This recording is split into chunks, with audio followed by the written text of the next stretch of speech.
ligtas na nakauwi sa bansa ang ilang Pinoy na naipit sa digmaan ng grupong Hamas at Israel. Marami na rin tayong kapatid sa Lebanon na gusto nang umuwi ng Pilipinas. Nasa frontline ng balitang yan si Justin Punsalang. Nakakangiti na ang mga OFW na sina Teresita at Gerald matapos makabalik sa bansa kahapon. Kabilang sila sa 25 OFW na umuwi na matapos maipit sa digmaan sa Israel. Takot at trauma raw ang dinanas nila sa pag-atake ng grupong Hamas. Tuloy-tuloy yun na almost every day.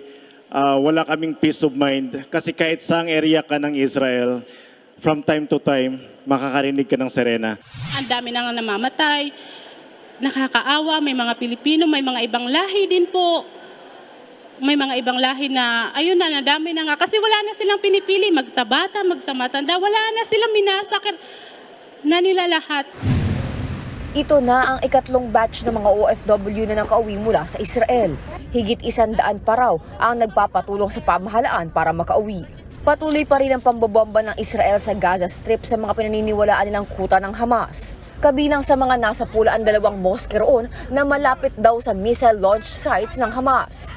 Sa pool din ang mga eskwelahan kabilang ang kindergarten. Sa kabuuan, 320 targets ang matagumpay nilang tinamaan. Tumitindi na rin ang bakbakan ng grupong Hezbollah sa Lebanon at Israel. Itinaas na ng ating Department of Foreign Affairs sa Alert Level 3 ang Lebanon para sa voluntary evacuation. Nasa 100 Pinoy roon ang gusto nang umuwi.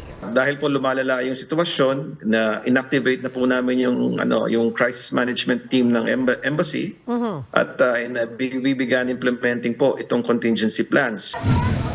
Hindi pa masabi ng DFA sa ngayon kung kailan makakauwi ang mga kababayan natin sa Lebanon. Nagbabalita mula sa frontline, Justine Punsalang, News 5. Mga kapatid, Gretchen ho po, huwag maging huli at maging una sa lahat ng balitaan. Maging maalam at may pakialam sa mga napapanahong issue at balita sa bansa. Mag-subscribe at mag-follow sa News 5 social media pages.